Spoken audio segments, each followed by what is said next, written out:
ማይ ምስ ምግቢ ክንሰትዶ ኣለና ወይ ድሕሪ ምግቢ ኣብዚ ሒና ዶ ንስተ ወይ ውሒድና ሰላም ክብራት ተዓዘብተይ ከመይ ቀኒኹም ከመይ ጸኒሕኩም ሎሚ ብዛዕባ ሓንቲ ኣዝያ ልምድቲ ግን ክሳብ ሕጂ ብንጹር ክትግለጽ ዘይከኣለት ሕቶ ክንዘራረብ ኢና መብዛሕትና ኣብቲ መኣዲ ምሳሕ ወይ ድራር ቁርሲ ተቐሚጥና ማይ ክንሰቲ ኢድና ናብቲ ብርጭቆ ምስ ዘርጋሕና እቲ ዘፍርሕ ጥንቃቐ ናብ ሓሳብና ይመጽእ እሱ ከዓ ማይ ኣብ መንጎ ኣይትስተዩ ወይ ስተዩ ዝብል ሓደ ኣብ እንሰምዖ ማይ ምስ ምግቢ ምስታይ ይጎድእ እዩ ጨጎራኹም የስፍሕ የቃጽል ጨጎራኹም ወይ ከዓ ኸስዕኹም ይነፍሕ ዝብሉ ሓሳባት ወይ ድማ ጨጎራን ዘይብሉ ሰብ ድማ ጨጎራ ከምጽእ እዩ ከብዲ ይነፍሕ ኸስዕኹም የዛይድ ዝብል ምኽሪ ካብ ዓበይቲ ወይ መሓዛ ወይ ካብ ሓደ በዓል ሞያታት ወይ ካብ ካልእ ብዙሓት ሰባት ሰማዕናዮ እንሰምዖ ድምጺ ወይ ከም ሓር ዘይተጻሓፍ ሕጊ ኣብ ውሽጥና ተቐሪጹ ምህላው ብውሽጥና ኩላና ንፈልጦ ኢና ብዙሕ ግዜ እቲ ማይ ክንሰቲ ዘለና ህንቀውታ ምስቲ ፍርሒ ክጋጮ ከሎ ንርኢ ኣብ መኣዲ ተቐሚጥና ማይ ክንሰቲ ክንሓስብ ከለና ምናልባት እቶም ዓበይቲ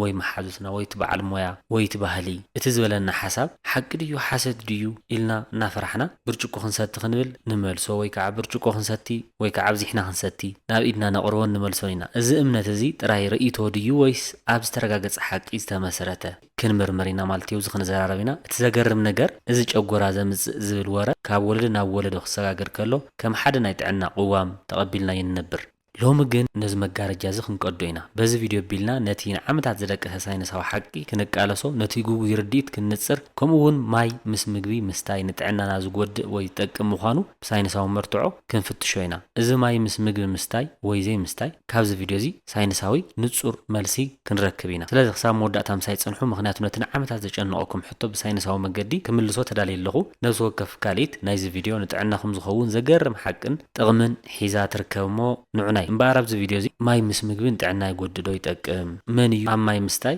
ክጥንቀቕ ዘለዎ ምስ ማይ ምስታይ ተታሒዙ ቅድምና ሓደጋ ምቅላዕና ማይ ክንጥቀም ከለና ክንጥንቀቆ ዘለና ታይታይ እዩ ዝብል ክንሪኢና ስለዚ ክሳብ መወዳእታ ምሳይ ጽንሑ ሕጂ ናብቲ ዋና ጉዳይ መቸም ከም ትፍለጥ ተመልከተይ ማይ ምስ ምግቢ ኣይትስተይ ዝብል መምርሒ ካብ ባዶ ዝተፈጠረ ይኮነ ቀደም ዝነበሩ መምርሕታት መብዛሕትኡ ግዜ ካብ ጥንቲ ባህልታት ወይ ካብቲ ውልቃዊ ተመክሮ ናይቶም ዓበይቲ ብዙሕ መጽናዕትታት ዘይተወከሰን ዝነቐለ እዩ ንብዙሓት ሰባት ድማ ብሕልፊ ማይ ምስ ምግቢ ምስታይ ምቾት ስለዝህቦም ወይ ድማ ብዛዕባ ከብዶም ዝነበሮም ርእይታት ንምምጥጣን ስለዝሕግዞም ከም ሕጊ ወሲዶም ጥቀምሉ ዝነበሩ እዮም ምናልባት እውን ኣብቲ እዋን እቲ ዝነበረ ናይ ምግቢ ጽሬት ወይ ናይ ምግቢ ምንጪ ተዓቀብቲ ንኽንከውን ዝደፋፈና ኩነታት ነይሩ ክኸውን ይኽእል እዩ ብሓጺሩ እቲ መምርሒ ዝተበገሰሉ ናይ ሽዑ ዓለምን ናይ ሕጂ ዘመናዊ መነባብሮን ኣዝዩ ዝተፈላለየ እዩ ነዚ ከዓ ነቲ ብሰፊሑ ንፈልጦ ቴሌፎን ጌም ዝበሃል ሜላ ክንዕዘብ ንኽእል ኢና እዚ ሜላ እዚ እንተሪእናዮ ሓደ ሓበሬታ ካብ ሓደ ወለዶ ናብ ካልእ ክሰጋገር ከሎ ከመይ ከም ዝተዓጻጸፍ ንርዳእ ኢና ሓደ ምኽሪ ምስ ግዜ ተጋኒኑ ካብቲ ናይ ምኽሪ ደረጃ ሓሊፉ ናብ ናይ ሕጊ ክቕየር ይኽእል እዩ እቲ ንሓደ ውልቀ ሰብ ዝጠቅም ዝነበረ ሓበሬታ ብዘይ መርትዖ ካብ ሰብ ናብ ሰብ ክሓልፍ ከሎ መልክዑ ይቕይር እቲ ቀንዲ ዕላምኡ ድማ ይጠፍእ ሰብ ንዘይፈልጥዎ ነገር ሓደ ሕጊ ክህልዎም ይደልዩ እሞ ብድሕሪኡ ከም ሕጊ ይቕበልዎ ምክንያቱ ድማ እቲ ሕጊ ነቲ ኣብ ውሽጦም ዘሎ ዘይተረጋገጸ ፍርሒ ስለዘህድኦ ወረ ከይሓደረ ይውለድ ይብሉ እቶም ዓበይቲ ብሓቂ እውን ሓደ ሓበሬታ ካብ ኣፍ ናብ ኣፍ ካብ ሓደ ወለዶ ናብ ካልእ ክሰጋገር ከሎ ከመይሉ መልክዑ ከም ዝቕይር ከም ዝጋነንን ዘርኢ እዩ ብሓቂ እውን እቲ ንሕሙም ወይ ንጸገም ዝኸውን ሓቀኛ መበገሲ ሓበሬታ እንተዘይፈሊጥናዮ ነቲ ፈውሲ ክንረኽቦ ኣይንኽእልና ስለዚ ንምንታይ ኢና ንኹሉ ነገር ብዘይ ዝኾነ ሕቶ ንኣምኖ ምክንያቱ እምነት ብታሪኽን ብባህልን ዝተመስረተ እዩ ንዓበይቲ ምኽባር ማለት ከዓ ንምኽሮም ኩሉ ጌጋ ይኹን ሓቂ ኩሉ ግዜ ከም ወርቂ ጌርካ ምውሳድ ማለት እዩ ነይሩ ግን ከ ሎሚ ኣብ እንነብረሉ ዘለና ግዜ ንዓና ወይ ከዓ ኸማና ዝበለ ሓበሻ ንዓቀባብያን ባህሊ ክንሕሉ ከለና ክንሓስበሉ ዘለና ነጥብ ኣሎ ሳይንስን ባህልን መነጻጸርቲ እምበር ጸላእቲ ኣይኮኑን ሳይንስ ምስ እምነት ክገጣጠም ከሎ እዩ እቲ ሓቂ ዝግለጽ እቲ ሓቂ ድማ ንጥዕናና ንኽንሕሉ ዝያዳ መሳርሒ ይኾነና ባህልና መሰረትና እዩ ሳይንስ ድማ ነቲ መሰረትና ኣብዚ ዘመን እዚ ብኸመይ ንጥቀመሉ ዝሕግዘና መብርሂ እዩ ስለዚ ነቲ ወረታት ብሳይንሳዊ ዓይኒ ክንጥምቶ ከለና ንዓበይቲ ንፈተውትናን ምኽባርናን ኣይቕንስን እዩ ብኣንጻሩ ንጥዕናና ብዝያዳ ኣብ ዝተረጋገጸ መንገዲ ንምውዳድ ዘኽእልና ብልሓት እዩ እሞ ሎሚ ግን ነቲ መጋረጃታት እስክንቕደዶ ስለዚ ዝኾነ ሕቶ እንተሃልዩ ክንቅበሎን ክንነጽጎ እንተኾይና ብሳይንሳዊ ወይ ከዓ ብክንቅበሎ እኹል መርትዖ ክህልወና ኣለዎ ማለት እዩ ድሕሪ ዝመባለይ እስኪ ናብቲ ሳይንሳዊ መርትዖ ኢለ ዘቕረብክዎ ሓሳብ ክወስደኩም እዚ ከዓ ናብቲ ዓብዪ ናይ ጥዕና ሚስጥር ክንኣቱ ማለት እዩ መጀመርያ ብዛዕባ ማይን ምግብን ኢልና ክንሓስብ ከለና ብዛዕባ ስርዓተ ምሕቓቕ ምልዓል ኣይቀረናን እዩ ስለዚ ከመይ ይመስል ሳይንስ ስርዓተ ምሕቓቕ እስኪ ንተዓዘብ ጨጎራና ወይ ከዓ ከስዕና ምስ ማይ ከመይ እዩ ዝሰርሕ ኢልና ኣብ ንሓትት ብዛዕባ ጨጎራና ወይ ከዓ ከስዕና ክንሓስብ ከለና ከም ሓደ ብሉፅን ኣዝዩ ፍሉይ መሕቀቂ ማሽን እዩ ዝሰርሕ። ብዙሓት ሰባት ጨጎራና ከም ሓደ ጽዋዕ ወይ ገንኢ ኣብ ውሽጥና ሒዝናዮ ዘለና ወይ ማይ ጥራይ ዝቕበል ገዚፍ መቐመጢ ገይሮም እዮም ዝሓስብዎ። እዚ ግን ዓብዪ ጌጋ እዩ። ጨጎራና ብስርርዕን ብብልሓትን ዝሰርሕ ኣካል እዩ። ንስኻ ማይ ስለ ዝሰተኻ ጥራይ እቲ ጋስትሪክ ኣሲድ ወይ ንጨጎራኹም ዝሕግዝ ኣሲድ ንምሕቃቅ ዝሕግዝ ማለት እዩ ክብረዝ ዝኽእል ዕትሮ ማይ ኣይኮነን። ጨጎራና ኣብ ውሽጡ ዝፈጥሮ ኬሚካላዊ ለውጢ ብሰከንድታት ዝቆፃፀር ደረጃ ኣሲድ ወይ ከዓ ፒኤች ሌቨል በቲ ዝኣትዎ ዓይነት ምግቢ ክቆፃፀሮ ዝኽእል ዘደንቕ ተፈጥራዊ ስርዓት ኣለዎ። ነቲ ምግቢ ንምሕቃቅ ዝጠልቦ ኣሲድ ብዝለዓለ ጽዑቕ ደረጃ ከም ዘለዎ ክሕልዎ ይኽእል እዩ። ስለዚ ማይ ምስታይ ጨጎራኹም ይብርዝ ወይ ናይ ምሕቃቅ ደረጃኹም ይዕንቅፍ የዘናግዕ ዝብል ወረ ካብ ሳይንሳዊ ሓቂ ዝረሓቐ እዩ። ኣብ ክንድኡ ማይ ምስ ምግቢ ምስታይ ንምግቢ ኣለስሊሱ ናብ ስርዓተ ምሕቃቅኩም ብቕልጡፍ ንኽወርድ ዝሕግዝ መሓዛ እዩ። ብተወሳኺ እቲ ንምግቢ ዘሕቅቕ ኢንዛይም ንኽሰርሕ ባዕሎም ማይ የድልዮም እዩ። ብኬሚካል ኣዘራርባ ድማ ሃይድሮላይሲስ ዝበሃል መስርሕ ንምፍጻም ማይ ወሳኒ እዩ። ብሓቂ ክረአ ከሎ ማይ ምስታይ ንምግቢ ምሕቃቅ መስርሕ ኣየዕንቅፎን እዩ። ብኣንጻሩ ንምግቢ ብዝያዳ ኣለስሊሱ ከም ካይም ዝበሃል ፈሳሲ ብዝያዳ ልስሊሱ ናብ ማዓንጣ ንኽሓልፍ ይሕግዞ።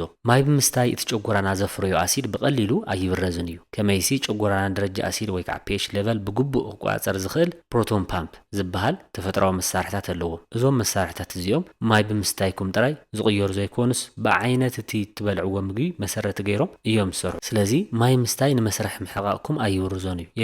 የግዳስ ንምግቢ ለስሊሱ ናብ ካይም ዝበሃል ፈሳሲ መልክዕ ብምቕያር ንምሕቃቅ ዝሕግዝ መሓዛ ወይ ከዓ ካታሊስት እዩ። ጨጎራና ብስርርዕ ወይ ከዓ ኣዳፕቲቭ እዩ ዝሰርሕ ማለት ምግብን ማይን ኣብ ውሽጢ ምስ ኣተወ ብቕፅበት የለልዮ። ጨጎራና ከም ሓደ ብሉፅ ኢንጂነር እዩ። ማይ ምስ ኣተወ ብቕፅበት እዚ ማይ እዩ ኢሉ እዩ ዘለልዮ ኣይብርዞን። ጨጎራና ከም ዝበልኩኹም ብልሓተኛ እዩ። ጨጎራና ከም ሓደ ብሉፅ ኢንጂነር እዩ ክብለኩም ከለኹ ምግቢ ምስ ኣተወ እቲ ጨጎራ ነቲ ምግቢ ንምፍራስ ዘድሊ ኣሲድ የፍሪ።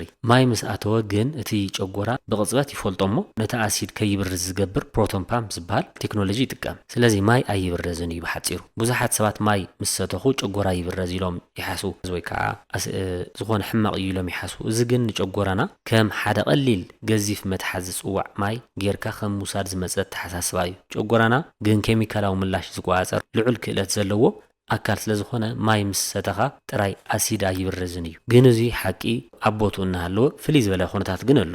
ንኣብነት ማይ ምስ ምግቢ ምስታይ ንብዙሓት ጥዑያት ሰባት መብዛሕትኡ ግዜ ፀገም የብሉን ከምቲ ክንዛረቦ ዝፀናሕና እዩ እቲ መስርሕ። ሰብነትና ግን ምክንያቱ ሰብነትና ነቲ ዝኣቱ ፈሳስን ምግብን ናይ ምፅንባር ወይ ከዓ ናይ ምፍልላይ ዝጥቀመሉ ንፉዕ መስርሕ ኣለዎ። እንተኾነ ግን ውልቃዊ ኣሰራርሓ ሰብነትና ኣብ ግምት ክንእቱ ኣለና። ገለ ሰባት ብባህርያዊ መንገዲ ዝያዳ ተነቃፊ ስርዓት ምሕቅቂ ስለ ዘለዎም እዞም ዝስዑ ነጥብታት ጥንቃቐ ክንገብረሎም ኣለና። ቁፅሪ ሓደ ገለገለ ሰባት ማለት እዩ ብተፈጥሮኦም ውሕድ ናይ ጨጎራ ኣሲድ ዘለዎም ሰባት ኣለዉ። ማለት ብባህርያዊ መንገዲ ዝውሕድ ወይ ከዓ ውሕድ ኣሲድ ጨጎራ ኣለዎም። እዚ ከዓ ብሕክምናዊ ኣፀዋውዓ ሃይፖክሎሮሃይድሪያ እዚ ማለት እቲ መጠን ናይ ኣሲድ ካብቲ ክኸውን ዘለዎ ንታሕቲ ኣዝዩ ውሕድ ወይ ድማ ድኹም ክኸውን ከሎ ማለት እዩ። ከም ዝፍለጥ ኣሲድ ናይ ጨጎራና ወይ ከዓ ናይ ከስዕና ንምግቢ ንምሕቃቅ ባክተርያ ንምቕታልን ኣዝዩ ወሳኒ እዩ። እምበር እዞም ሎው ኣሲድ ወይ ከዓ ትሑት ናይ ጨጎራ ኣሲድ ዘለዎም ሰባት ማይ ምስ ምግቢ ብበዝሒ እንትሰትዩ እቲ ዘሎ ኣሲድ ብማይ ብምሕዋስ ዳይሉት ኢፌክት ማለት እቲ ምግቢ ኣብ ጨጎራ ነዊሕ እዋን ይጸንሕ። እዚ ድማ ናይ ምምላእ ወይ ከዓ መንፋሕቲ ከብዲ ወይ ከዓ ከቢድ ስምዒት ናይ ከብዲ ቃንዛ ነገር ከብፅሕ ይኽእል። ከምኡውን ምግቢ ኣብ ጨጎራ ነዊሕ እዋን እንተጸኒሑ ናይ ምውቃዕ ወይ ከዓ ፈርመንቴሽን መስርሕ ይጅምር። እዚ ድማ ነቲ ዘይደለናዩ ጋዝን ድሕሪ ምግቢ ዝመጽዕ ግርግርን የስዕብ። ስለዚ ጨጎራ ወይ ከዓ ኣሲድ ውሕድ ዘለኩም ሰባት ወይ ከዓ እዞም ሰባት እዚኣቶም ኣብ እዋን ምግቢ ማይ ብበዝሒ ክሰትዩ የብሎምን። ምክንያቱ ማይ ብበዝሒ እንትሰትዮም ነቲ ዘሎ ውሕድ ኣሲድ ጨጎራ ብዝያዳ ስለ ዝብርዞ ወይ ከዓ ስለ ዘፍኩሶ ወይ ከዓ ዳይሉት ኢፌክት ስለ ዝፈጥር እቲ ምግቢ ከይሓቀቀ ኣብ ጨጎራ ነዊሕ እዋን ይጸንሕ። እዚ ድማ ንዘይተደለየ ናይ ምንፋሕ ወይ ከዓ ዕግርግር ስምዒት የብፅሕ። ምግቢ ኣብ ጨጎራ ነዊሕ እዋን ተጸኒሑ ናይ ምውቃዕ ወይ ከዓ ፈርመንቴሽን መስርሕ ስለ ዝጅምር እዚ ድማ ጋዝን ድሕሪ ምግቢ ዝመጽእ ናይ ከብዲ ወይ ከዓ ቃንዛ ዕግርግር ወይ ከዓ ማንካ ልቢ ዕግርግር የስዕብ። ብሓፂሩ እዞም ከምዚ ዓይነት ፀገም ዘለዎም ሰባት ኣብ ግዜ ምግቢ ማይ ብበዝሒ ካብ ምስታይ ክቁጠቡ ኣለዎም ወይ ማይ ክሰትዩ እንተደልዮም በብንእሽተይ ጥራይ ክሰትዩ ይግባእ እምበር ብብርጭቆ ብሓንሳእ ገልቢጦም ክሰትዩ የብሎምን። ካልእ ድማ ሕማም ልቢ፣ ኩላሊት ወይ ከዓ ጸላም ከብዲ ዘለዎም ሰባት እዞም ሰባት እዚኦም እውን ኣብቲ ናይ መዓልታዊ ህይወቶም ማይ ናይ ምቁፅጻር ጸገም ኣለዎም። ንኣብነት ሕማም ልቢ ወይ ኩላሊት ዘለዎም ሰባት ነቲ ሰትይዎ ፈሳሲ ብውፅኢታዊ መንገዲ ካብ ሰውነቶም ንምውፃእ ይጽገሙ። ማይ ምስ ምግቢ ብበዝሒ እንተሰትዮም ኣብ ውሽጢ ሰውነቶም ፈሳሲ ይቕመጥ ወይ ከዓ ፍሉድ ሪቴንሽን ክህልዎ ስለ ዝኽእል ብሕክምና መንገዲ ምስ ሓኪሞም እናተማኸሩ ማይ ክጥቀሙ ኣለዎም። ስለዚ ከምዚ ዓይነት ጸገም ዘለኩም ሰባት ማለት እዩ ወይ ከዓ ዘለዎም ሰባት ኣብዚ እዋን ማይ ክንደይ ከም ዝሰትዩ ካብ ሓኪም መምርሒ ክወስዱ ግዴታ እዩ። ከመይ እንተኢልና ኣብዚ ኩነታት እዚ ክንደይ ማይ ትሰቲ ጥራይ ዘይኮነስ መዓዝ ትሰቲ እውን ኣዝዩ ወሳንነት ንጥዕና ለውጢ ከምፅእ ስለ ዝኽእል ማለት እዩ። ካልእ እውን ክብደት ንምውሳኽ ዝፅዕሩ ሰባት ብዙሓት ሰባት ካብ ምግቢ ዝረኽብዎ ካሎሪ ንምዕባይ ይፅዕሩ። ማይ ግን ከብዲ ስለ ዝመልእ ነቲ ሰብ እኹል ካሎሪ ከይበልዐ ቅድሚ ግዚኡ ጸጊበ ዝብል ስምዒት ክፈጥረሉ ይኽእል እዩ። እዚ ድማ ንጥዕናዊ ክብደት ንምውሳኽ ዝፅዕሩ ሰባት እቲ መዓልታዊ ዘድልዮም ካሎሪ ዘይረኸቡ ይዓግቶም። እቲ ከይዲ ብማይ ብምምልኡ ምክንያቱ እቲ ከይዲ ናይ ሰውነት ምውሳኽ ብማይ ብምምልኡ ንኣእምሮኦም ጸጊበ ኣለኹ ዝብል ምልክት ይሰድድ እሞ ብድሕሪኡ እቲ ናይ ሰውነት ምውሳኽ ዕቤት ወይ ከዓ እቲ ዘድልዮም ንጥረ ነገራት ኣይረኽቡን ማለት እዩ። ብድሕሪኡ ሰውነቶም ዘይክውስኽ ይኽእል። እዚ ብኣግባቡ ፈሊጥና ክንምገብን ማይ ክንሰትን ንኽእል ኢና። ሓደ ማእኸላይ መፍትሒ ድማ ማይ ምስታይ ብምቁራጽ ዘይኮነ ኣብ ግዜ ምግቢ በብውሕድ ምስታይ እዩ። ብድሕሪኡ ሰውነትኩም ዝህበኩም ምልክታት እናተዓዘብኩም ባዕልኹም ክትውስኑ ትኽእሉ ኢኹም። ብሓፂሩ ጥቕልል ብዝበለ ማይ ምስ ምግቢ ምስታይ ጨጉራና ይብርዝ እዩ ንዝብል ጥቕልል ዝበለ ሓሳብ ጌጋ እዩ ኣይብርዝን እዩ። ግን እቶም ክዝርዝሮም ዝጸንሕኹ ሰባት ግን ኣብ ግምት ብምእታው ማይ ጠቓቕማና ክነስተኻኽል ንኽእል ኢና ማለት እዩ። ስለዚ እቲ ብደፈንኡ ግን ማይ ምስታይ ንጨጎራ ይብርዛ እዩ ዝብል ግን ብንጹር መልሲ ጌጋ እዩ ኢልና ክንድምድሞ ንኽእል ኢና ማለት እዩ። እሞ ሕጂ ብድሕሪ እዚ ግን እቲ ንጹር ሳይንሳዊ ሓቂ ተረዲእና ኣለና። ግንከ እዚ ማለት ዝደለናዮ ግዜ ብዝደለናዮ መጠን ማይ ንስተ ማለት ድዩ ኣይፋልን። ንጥዕናና ዝጠቅም ግብራዊ መንገዲ ክንክተል ኣለና። እቲ ቀንዲ ሕቶ ከመይ ንግበር እዩ። ማይ ምስታይ ከም ጸላኢ ኣይትረእይዎ። ኣብ ክንድኡ ከም ሓጋዝ ምሕቃቕ ተጠቐምሉ። ብግቡእ መዓልታዊ ማይ ስተዩ። ማይ ምስታይ ኣብ ግዜ ምግቢ ጥራይ ዝጅመር ወይ ዝውዳእ ኣይኮነን። ዝበለጸ መገዲ ኣብ መንጎ ምግቢ ዘሎ ግዜ ማይ ብግቡእ ምስታይ እዩ። ስለዚ መዓልታዊ ካብ 2.5 ሊትሮ እንተነኣሰ ማይ ምርካብ ክንለማመድ ኣለና። ካልኣይ ድማ በብቁሩ ማይ ምስታይ ማለት እዚ ክትበልዑ ከለኹም ማይ ምስ ዝጸምኣኩም ብኣፍኩም መሊእኹም ብሓደ እዋን ትስተዩ። ማይ ንእሽተይ በብቁሩ ማይ ምስታይ እዚ ንጨጎራና ንኽሓልፍ ንጨጎራ ምጭናቕ ከይኮነስ ነቲ ምግቢ ንኽርሕስ እዩ ዝሕግዝ። ማይ ከም ተወሳኺ መስተ ወይ ከዓ ኣብቲ ምግቢ ማይ ከም ተወሳኺ መስተ ወይ ከዓ ከም በቨሬጅ ጌርካ ኣይተቕርብዎ። ኣብ ክንድኡ ከም ሓጋዝ መለስለሲ ተጠቐምሉ። በብንእሽተይ እናሰተኹም ወሓጡ። እዚ ሜላ እዚ ንምግቢ ብዘይ ወጥሪ ንኽሓልፍ ከምኡውን ንጨጎራ ስራሕ ክነቃልለላ ንኽእል ማለት እዩ። ሳልሰይቲ ከዓ ኣብዚኣ ብደንቢ እዝኒ ሂብኩም ክትሰምዑ ይደሊ። ሳይንስ ሓደ ነገር ይብል ሰውነትኩም ድማ ካልእ ክነግረኩም ይኽእል እዩ። እንተ ደኣ ማይ ምስ ምግቢ ክትሰቲ ከለኻ ክብደት ወይ ከዓ ከስዖኹም ዘጭንቐኩም ስምዒትኩም ደስ ዘይብለኩም እንተሃልዩ ሰውነትካ ኣይተጨንቐኒ ይብለካ ኣሎ ማለት እዩ። ኣብዚ ከምዚ ኩነታት ምግቢ ቅድሚ ምጅማርኩም 30 ደቂቃ ቅዲምኩም ማይ ምስታይ ወድኡ። ኣብ እዋን ምግቢ ድማ ብርቱዕ ጽምኢ እንተሃሊኩም ስተዩ ኣይትጨናንቑ ማለት እዩ። ስለዚ ውልቃዊ ምቾትኩም እቲ ዝበለጸ መምርሒ እዩ። ግዴታ ክትሰቲ ኣለካ ወይ የብልካን ዝብል ዓንቀጽ የለን። እቲ ዝዓበየ ሕጊ ነቲ ሰውነትኩም ዝህበኩም ምልክት ብግቡእ ምስትውዓልን ጥራይ እዩ። ካልእ መብዛሕትና ንሽወለሉ ዓብዪ ምስጢር ኣሎ። ናይ ከብዲ መንፋሕትን ካልእ ተተሓዚ ጸገማትን እቲ ቀንዲ ጠንቂ ማይ ጥራይ ጌርካ ምሕሳብ ማለት እዩ። ግን እዚ ቀንዲ ጠንቁ ማይ ጥራይ ዘይኮነስ ዘይግቡእ ኣመጋግባ ምግቢ ወይ ከዓ ከይሓየኽካ ብቕልጡፍ ምውሓጥ እዩ። መብዛሕትና ምግቢ ከይሓየኽና ወይ ከዓ ከየላሳለስልና ኢና ቅልጥፍ ቅልጥፍ ኢልና ምውሓጥ ልምዲ ጌርናዮ ዘለና። እዚ ድማ ነቲ ንሕና ዘይደለናዮ ናይ ከብዲ ቃንዛ መንፋሕቲ ወይ ሕማቕ ስምዒት የስዕብ። እዚ ክትበልዑ ከለኹም ብህድኣት ብምርጋእን ነቲ ምግቢ ኣጽቢቕኩም ክሳብ ዝልስልስም ብምሕያኽ ተመገቡ። እዚ ተፈጥራዊ ስጉምቲ እዚ ነቲ ናይ ጨጎራኹም ስራሕ ብፍርቂ ስለ ዘቃልል ካብ ዘይተደለየ ናይ ከብዲ መንፋሕቲ ዘይተደለየ ቃንዛን ወጥረን ሓራኽ ገብረኩም እዩ ማለት እዩ። ካልእ ክንፈልጦ ዘለና ምግቢ ክንወስድ ከለና ኣብ ግዜ ምግቢ ብጣዕሚ ዝሑል ማይ ምስታይ ነቲ ውሽጣዊ ሙቐት ጨጎራ ንሓፂር ግዜ ስለ ዝዘርግዎ ናይ ምሕቃቕ መስርሕ ጎዲእ ይኽእል እዩ። ኣብ ክንድኡ ማይ ክትሰትዩ እንተደሊኹም ኣብ መጠን ክፍሊ ወይ ከዓ ሩም ቴምፕሬቸር